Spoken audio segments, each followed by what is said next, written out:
All right, so let's start this again. I started to go down the wrong road because I put that square there. So let me cross that out. Actually, I guess I could have kept that one, but I'm just going to come back here. So uh, if you can mentally go, forget all the math we started to do. Let's just go back to our free body diagrams, and I'll start page 4 here and say, all right, let's solve this for tension and put it into here, and we get mg minus m dv dt for tension. And then here we get the minus a b squared L squared over an R, and it's just one V. And so I don't know why mentally I put V squared there and then got a harder integral, but let's just put a V there, and you'll see that we get an integral. I believe we can do it with just kind of a U sub. It's the same logic, though, that separation of variables and a U sub. We won't have to have all that math we started to do. So let's see, what do I get here? So I'm going to do the mg minus b squared L squared over R times V. And when I move this over to here, the little m plus the big M, and factor out the dv dt. And so this is one that can be separated by variables. So I'll leave the dv on one side and put everything with t on the other.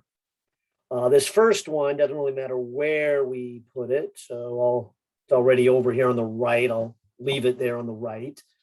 But the real key is to get the v's to match, and opposed to adding it on this side, you divide by the whole quantity,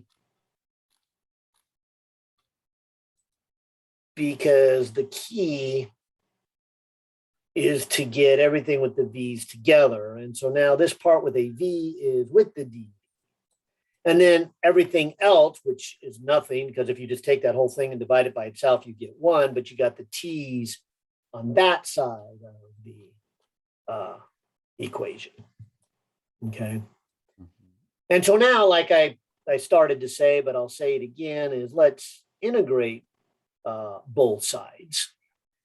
And our limits would be at 0 time, you have 0 speed. And then this is where kind of the limits kind of make a nice variable. Usually we'd say 0 to 1 second, and that will give you the speed at 1 second, or 0 to 2 seconds, I'd give you the speed at 2 seconds. But if you go 0 to t seconds, then you would get a speed of v at the t seconds, and that's what a function is. So I'm going to do that integral. Of course, this side's real easy. This is just a t evaluated from 0 to t, so that's just t. This is the more interesting side. The little m plus big M can factor out. And then we've got this integral that has a dv, and it has an mg minus a b squared L squared RV. And this looks like a natural log one. And in fact, you do a U sub and say, let's call U equal to this whole thing down below. So mg minus a b squared L squared RV, which means du is minus b squared L squared over R dv. You can then put this, and you can just put a U downstairs, and looks like my red pen is drying out a little bit. Let me grab a different one. That one feels a little more fresh. Okay. So downstairs, we got the U, and then upstairs, in place of the dv, we'll move everything over to this side. So we'll have a minus R,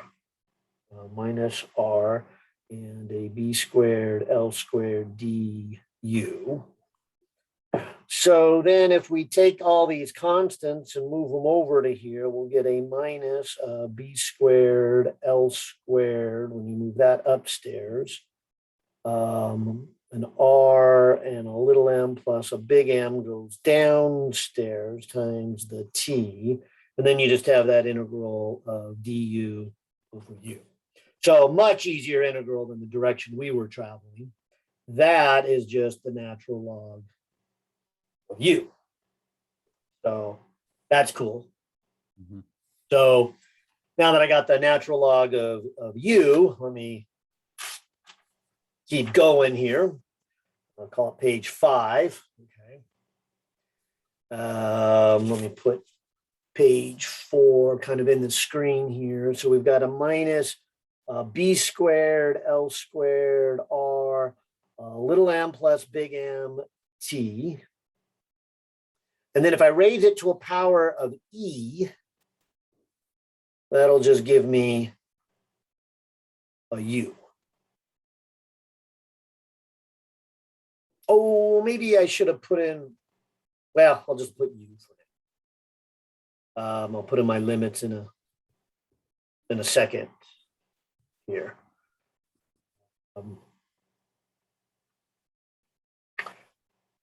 No, maybe I better have done that first. Okay, so, all right, so leave that alone, equals to ln. And in place of u, let me come back and put mg, let's see, what did we say u was in our u sub? Mg minus b squared L squared R over v. And we can evaluate that from 0 to v. So this becomes ln mg minus b squared L squared over R v, and then minus just ln of mg, which is nice because a logarithm can be written as a quotient, or I should say the difference of two logs can be written as a quotient.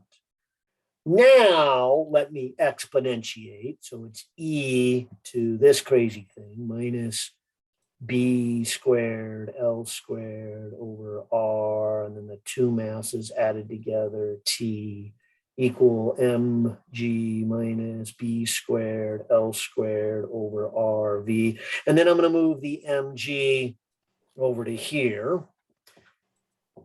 Few more steps of algebra. I'll move the b squared L squared RV over to here. And then taking that mg and then moving this over, but factoring out an mg here, you get a 1, and factoring an mg, you get e to the minus b squared L squared over R, and then the two m's added together. And now finally we get to the answer, which is the velocity, which would be mg times R over b squared L, 1 minus e to the minus b squared L squared R little m plus big M T. And so still a lot of work. And like I said, you can see why it's a magenta problem. Let me check this with the answer. MGR b squared L squared minus, okay, good. And then that's 1 minus, is that a b squared L squared T? Yep, good. Yay. So we got it.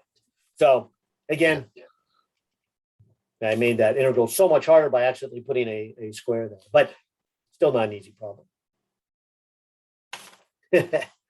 But I would say it is, starts off with the Faraday's law, the motion EMF, and then Ohm's law to get the currents, which I guess is chapter 27. Then chapter force is 29 for Lorentz force, and then finally back to adding up forces of chapter 5 and solving the math. So a lot going on in this. That was a lot. That would be chapter 31, chapter 27, then chapter 29, and then chapter 5. So crazy problem. Yeah. Good. All right. So anyways, I forgot to write down what time we started the clock here. If there's any way to tell once I started it. This says recording, right? Yeah, I don't want to give a time.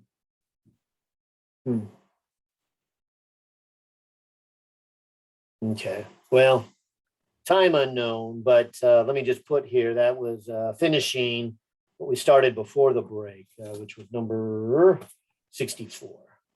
Yeah. And the next is 66. All right. And so let's go on to 66. 338 here. Physics 122, chapter 31. All right. So number 66 here. Let's see if that's another one. All right. Let's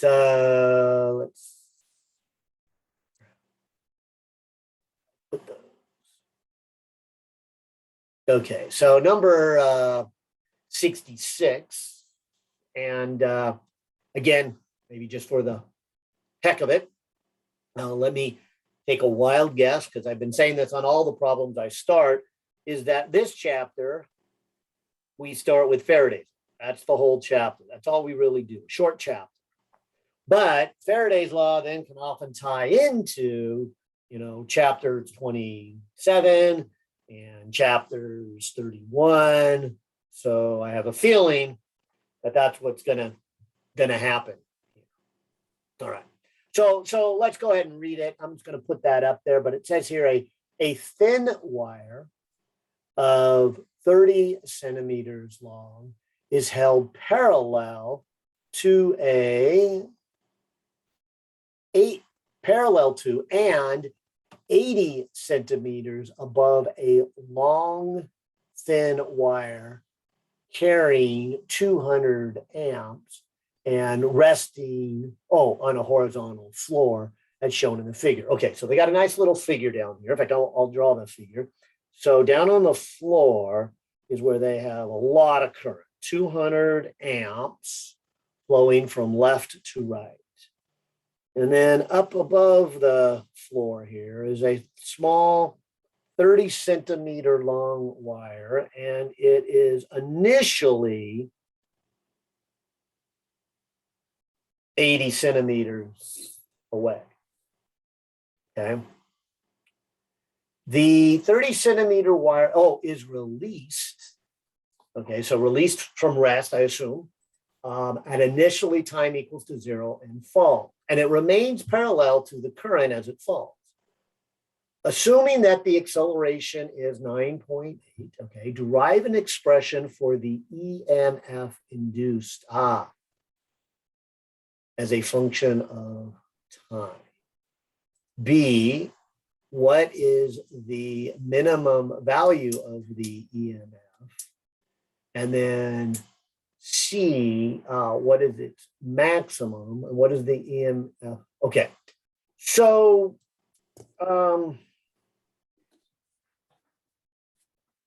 at the risk of not going too far back, since we did this 3 times together today, let me just point out that, if this fell, be down here, it would make this rectangle. And if we applied Faraday's law again, in fact, I'll go back to number 24. Let's see if I can find that very first one we did, but I think we did this like 3 times. But we said the EMF would come out to B times L times V. So this time, instead of rederiving it, unless you want me to, so speak up if you do, this time I'm going to actually start there. I'm not going to go all the way back and derive it another time. And so, whoops, BL. Okay. And so I'm just going to say that if you have and this is why we called it a motion EMF, if you have a rod moving perpendicular in a magnetic field, this is the EMF that you would get. Now, that might be the hardest part of this problem. So, like I said, I'll go back and rederive it if you want. But for this one, and this is where I was talking about on the other ones, is don't forget that even though this stuff we do, and like I said, this is the shortest chapter of the book, but certainly not the easiest chapter of the book. But everything is centered around that. But it goes back a chapter or two or three or four, like the problem we just did. We had not only this chapter 31, but we had chapters 29, 27, and even 5 going back a whole semester. So this one too has us going back to the last chapter, because where is this magnetic field? And the magnetic field is coming from this long straight wire. So if we go back to chapter 30 and we try to draw the magnetic field, this is Ampere's law, and also B up to bar. We did it for both cases in the last chapter. If I take my right hand and I grab it with my thumb out, with my thumb in the direction of the current, this will tell me what the magnetic field looks like. And so drawing the magnetic field in loops, then I would say that above the wire, the magnetic field is coming out. And that's really all I care about, although below the wire, it's going in. But since our experiment, if you will, is dropping a 30 centimeter long wire and dropping it straight down, then I would argue that we only care about the field coming out. But notice, then that's where we get the field. So notice we do have then, as this thing drops, a moving rod, and so this is a motion EMF, and it is moving perpendicular to a magnetic field. So the EMF would be the strength of the field times its length, and I'm going to put it as 0.3 meters. I'm going to come back and talk about the strength of the field. And then its velocity. Well, this, I guess, is another example where we have to go back. This would go all the way back to chapters 2 and 3. It would be chapter 3 in the OpenStax book, chapter 2 in the Survey book. But something that is under a constant acceleration, we call this equation number 1 of kinematics. Looks like this, and they said 0, and they said the acceleration was g. So I would put here that the velocity is gt. Now, I guess I should come back, because we could also get velocity as a function of position using energy. And so do they want it as a function of time or as a function of position? And so A says, derive an equation for the EMF as a function of time. All right, so let me write velocity as a function of time. Now, here's where a little more work is going to come into play, because the magnetic field, going back to chapter 30 for a long straight wire, depends on how far away. And so this is your distance away. So let me also go back to chapter 2. So it looks like this, we're doing chapters 31, and then this one right here, chapter, so this is 31. This is chapter 30. This was chapter 2, going back a semester. But you might also remember this equation for the position of an object with a constant acceleration. Okay. And if we then measure our position as from the floor, which is probably the best way to do it, because remember, R is the position you are away from this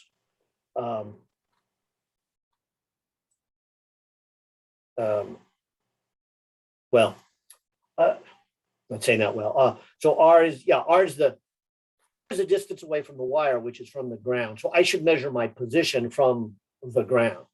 So what I'm going to do is I'm going to put an initial position as 0.8, an initial velocity of 0, and an acceleration approaching it. So it's a negative 9.8 over 2t squared.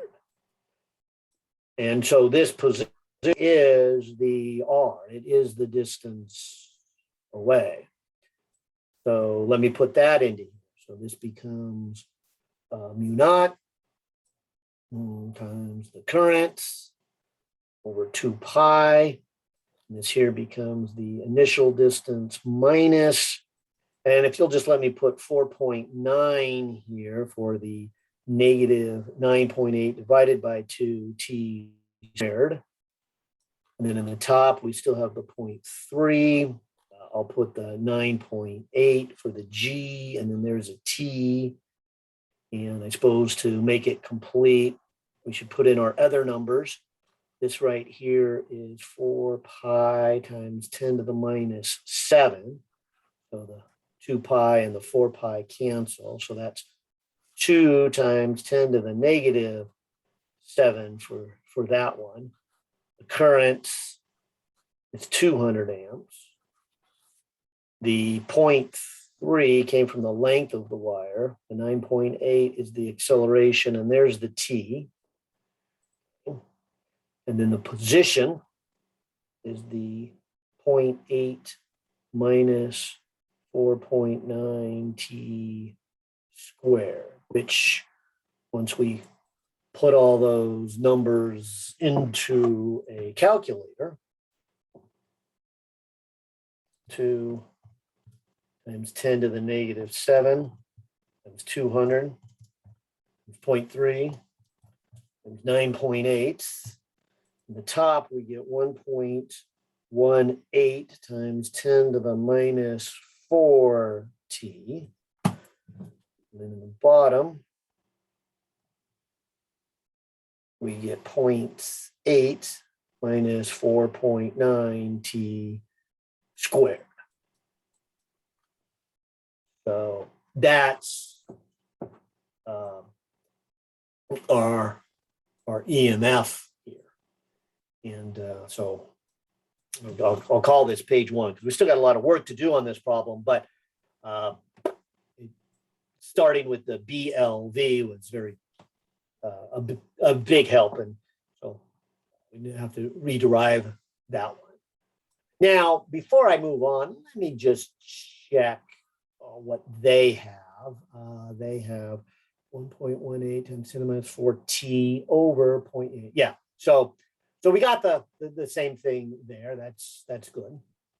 And that's A.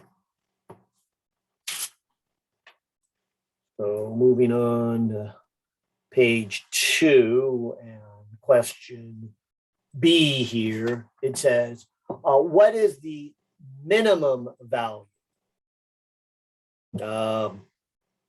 Minimum value. Well, a lot of ways we could do this. My first reaction when I read minimum is to do some calculus, but that one's unnecessary, I think, because we know that time starts at 0 and gets bigger and bigger. So the numerator is getting bigger and bigger, and the denominator is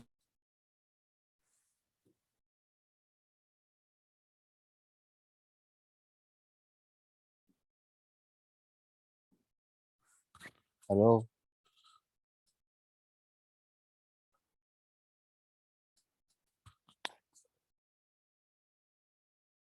Professor. I think he must have had a problem with his camera. Oh.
Can you hear me?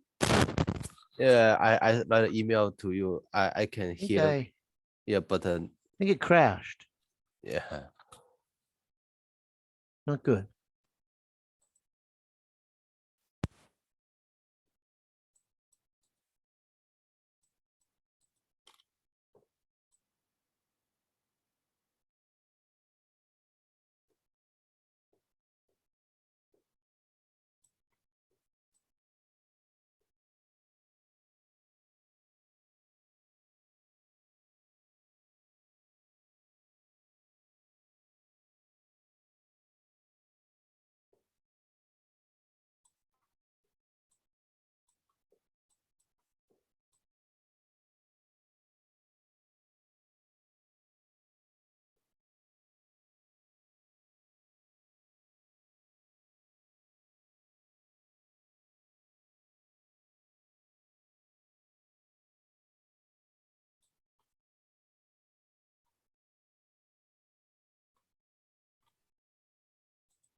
Hello? Hello. I can hear you. Oh, okay. That was very weird. My main computer, my laptop, went down, and I got bumped off. But you were still here, and my desktop was still here.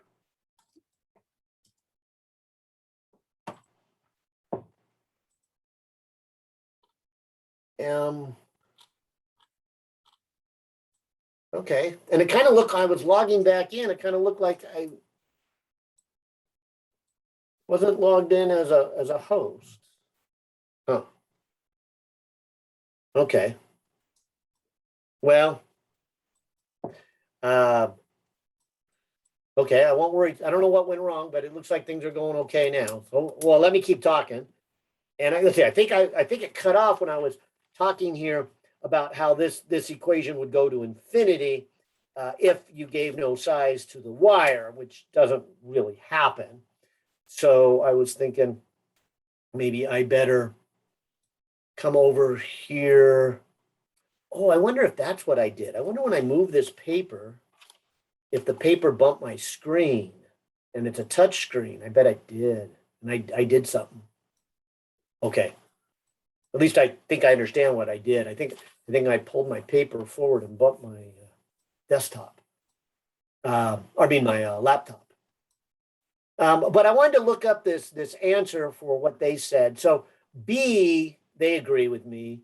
And then here, they just said that the EMF, yeah, diverges to infinity at 0.4 seconds. And so what they're saying here is when it actually hits the ground, that is when the denominator here is 0. So let's solve this for time.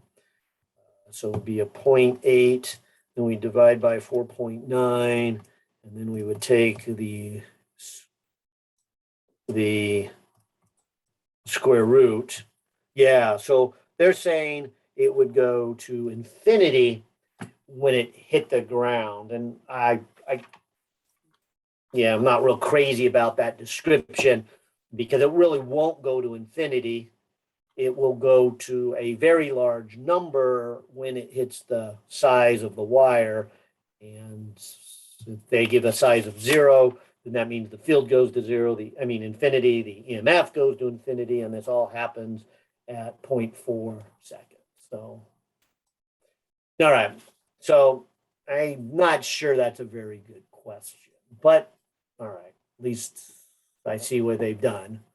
And then D says, what is the induced EMF? 0.3 seconds. Well, again, that's just a kind of a plug and a chug here. Be 1.18 times 10 to the minus 4, and I'll put in the 0.3 over 0.8 minus 4.9 times 0.3 squared.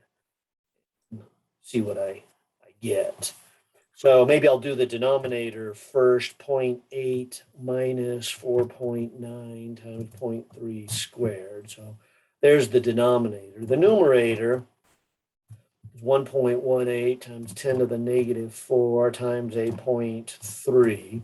And then so if I divide it by that denominator that I just calculated, I get 9.86 times 10 to the minus 5. And they have 98 micro volts. 98.6. Good. Point. Well, they got 0.3.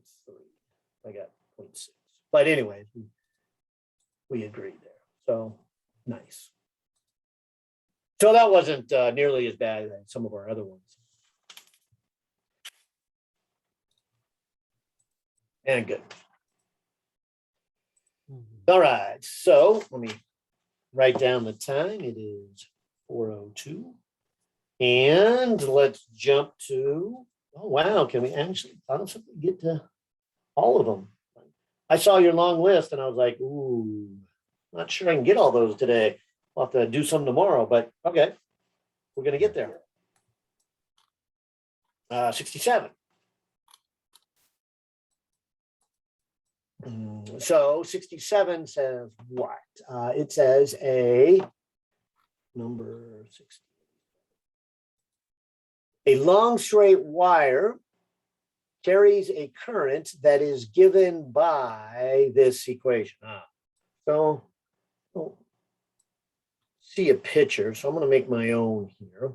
And I'm going to put a horizontal wire. This is a long straight wire, carries a current, and it has some maximum current, but it changes with time.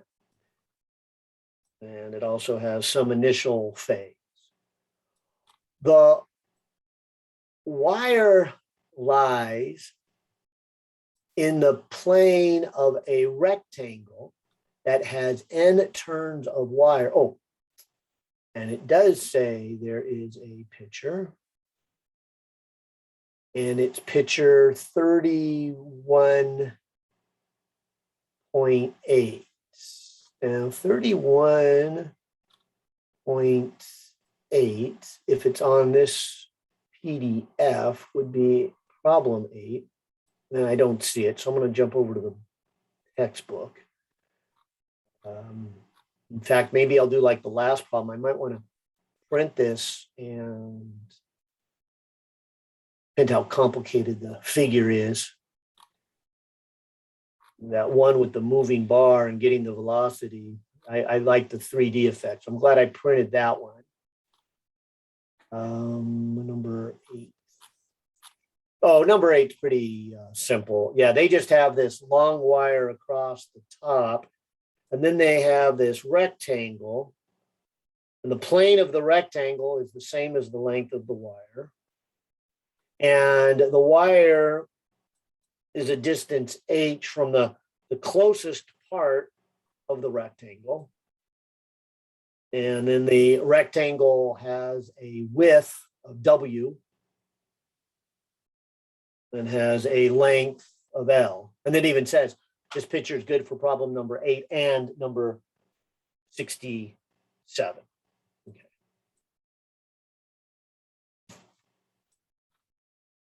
All right, so now let me go back to the reading of the problem number 67.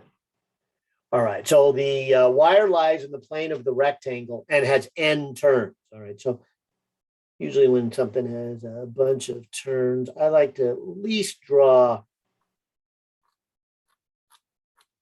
2, but usually 3.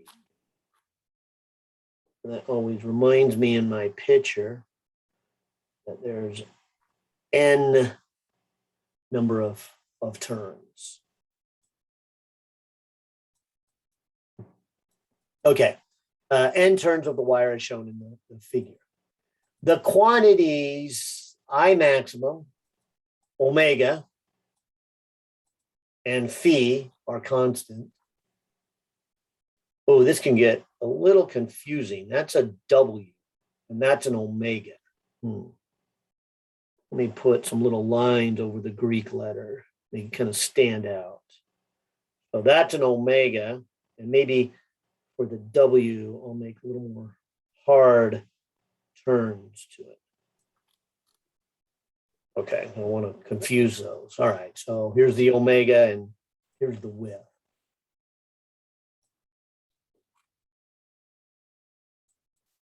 Yeah, his are really hard to tell apart, the W from the omega. It says, anyways, determine the EMF in the coil by the magnetic field created by this current of this straight wire, assuming that the maximum current, they give us a number of 50, the omega here is 200 pi, the number of turns is 100, the width is 5 centimeters, the length is 20 centimeters. Let me just come back here and put a 50 here. What was the omega? 200 pi.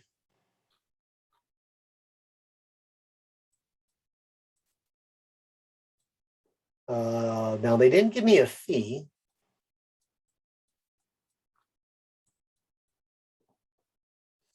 So I'm a little worried there. But let's keep working and say, all right, what do I have here? And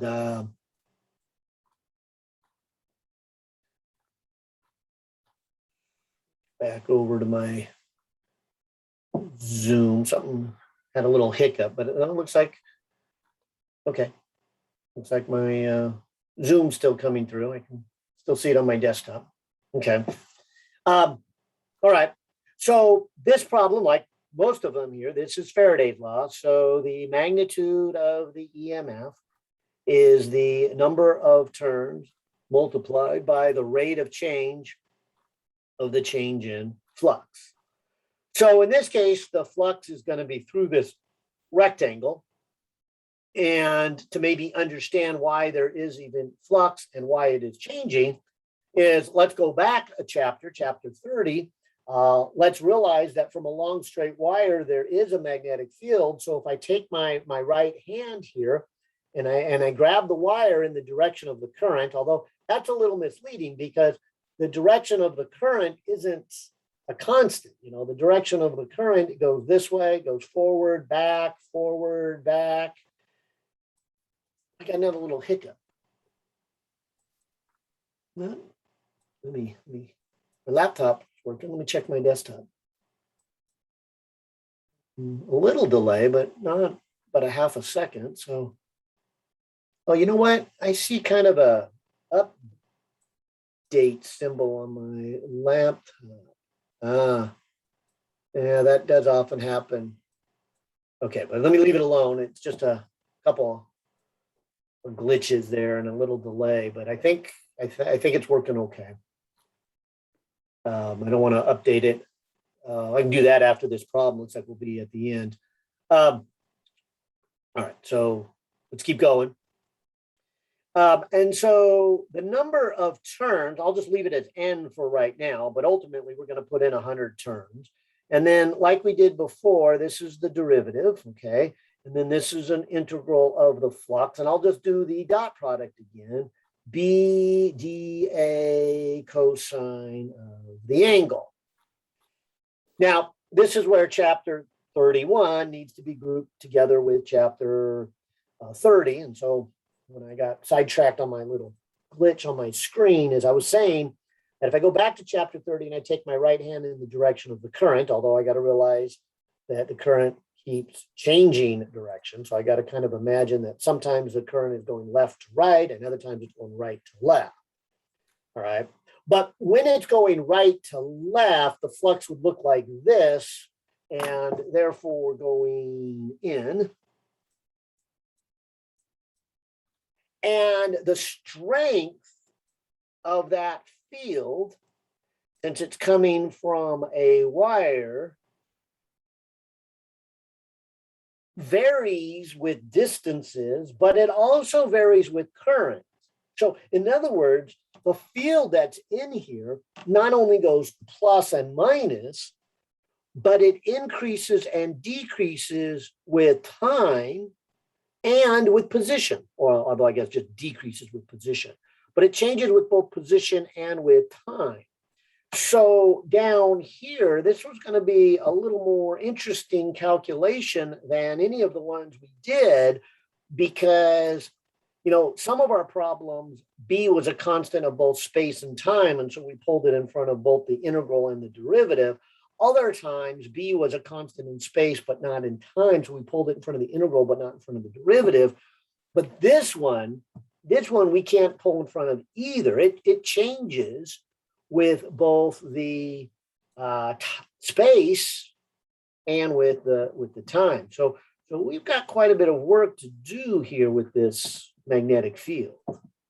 Although let me focus first on the angle. Now, the angle then would either be 0 degrees, maybe when the current goes this way, but when the current flips and go the other direction, then the field's coming out. And so this angle is either a 0 while the field is changing its strength, or it's 180 when it's changing its strength. So in other words, it's either going to be a +1 or a -1. But also remember, it's going to be changing with time anyways. So we can do the absolute value. So neither one of those are real important, whether we include a 1 or a don't include a 1. So with that said, why don't I just do this? Why don't I just say EMF and without the absolute value sign? And then just pick one of these, realizing that over a period of time, it's going to go +1, -1, +1, -1, +1, -1. So this is like we were saying in the other problem, where this is going to create an alternating voltage. So I'm just going to use, for the sake of easiness, cosine of 0 degrees. Okay. Now I'm going to put my derivative with respect to time, and here's my integral. And then here's where this equation comes in. This is the mu naught times the current times the 2 pi r dA. And so what's nice about that is realizing that the magnetic field, as we said earlier, changes with both space and time. This separates the two. It's the current that changes with time, and it's the R that has the space part of it. So the constants of mu naught over 2 pi, I will pull all the way out in front of not only the integral, but the derivative. The current, though, I will pull out of the integral, but leave it in the derivative of time, because that one changes with time. And then I will have this integral of the R, that's the space of it. And so as I integrate out, in fact, maybe, how about a blue color here? I could think of this flux as being, adding this rectangle. It's really thin, and then another rectangle and another rectangle and another rectangle. And the reason I picked a long, thin rectangle is because the area dA of a long, thin rectangle would be its length L and its thickness dr. Of course, I picked the length part of it because there the magnetic field is a constant all the way along the length. The magnetic field varies as we get away from the wire, but it doesn't vary along the length of the wire.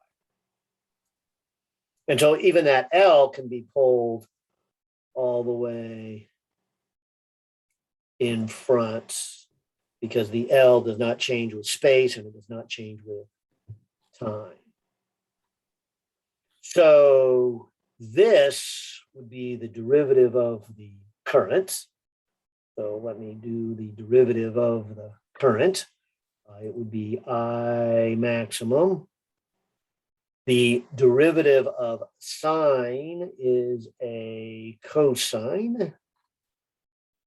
And the chain rule will give me omega. So there is the derivative of the current. Now, the integral of space, the dr over r, is a natural log of r. And we would be evaluating it from the first part of the rectangle, which is h, until we get to end, which is h plus w. So this is h to h plus w. Okay. So I guess that's page 1. So I've got an N, I've got a mu naught, I've got an L, I've got a 2 pi. And then maybe I'll just put the I max here. And I'll even put the omega here. The cosine, I'm going to put it out near the end. Cosine omega t plus phi. Because I don't think I can really calculate a number unless they tell me the angle phi, which they didn't. I'm still bothered by. And then the time t. Now, maybe they could just say find it as a function of time. But again, without phi, I don't completely know it. But the natural log then would be this h plus the w over the h. And then I could put in the numbers that they gave me. They told me there were 100 turns in this rectangle. The mu naught is 4 pi times 10 to the minus 7. The L is the 0.2. The current is the 50 amps. The omega, that's the omega, not the W, is 200 pi. Let me not forget the 2 pi down below. Then we have the natural log.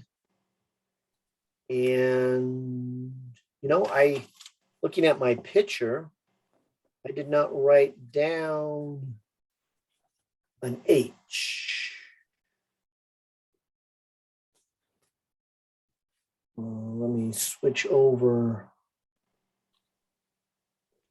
book.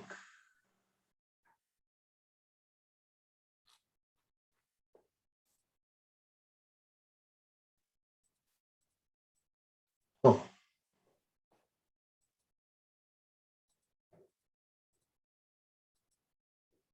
Oh, I didn't write it down, but there it is. They say the H and the W are the same thing. Okay. So the H was 5 centimeters. Okay, so back over here, when you take a 5 and a 5, you get 10 centimeters. That's 0.1 and an H, 0.05. But I still have this thing bothering me, cosine. And I can put in the omega, that's 200 pi t plus phi. What does this say? Determine the EMF created by, they don't say at what moment in time.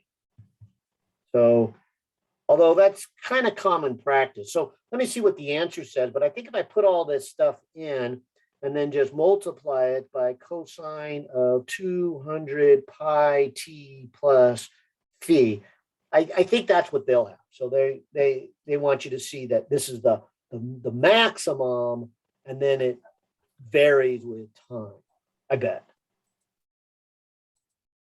In fact, I'm just going to look right now.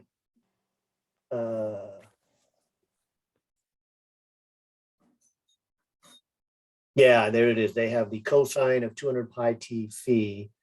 And then we could debate about a plus or a minus out here. They got a minus, but then they got 87.1 millivolts. So let's see what I get. So save myself some keystrokes there and go 100 times 2 times 10 to the negative 7 times 0.2 times 50 times 200. Oops. It's 200 times pi times the natural log of 0.1 over 0.05, and that's it. Yep, there it is, 0.0871 or 87.1 millivolts. Yay, I get it worked. Yeah. All right, and that, hey, that completes the list with 7 minutes to spare even. Yeah.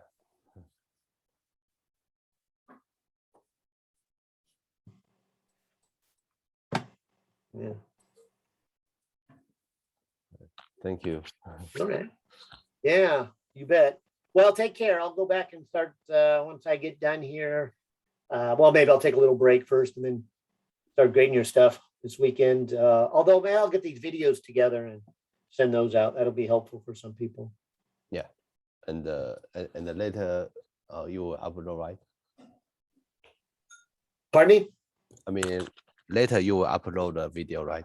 Yeah, I'll upload all these videos we did today, these 3 sessions. Yeah. Okay, thank you. Okay. All right. Take care. Have a good day.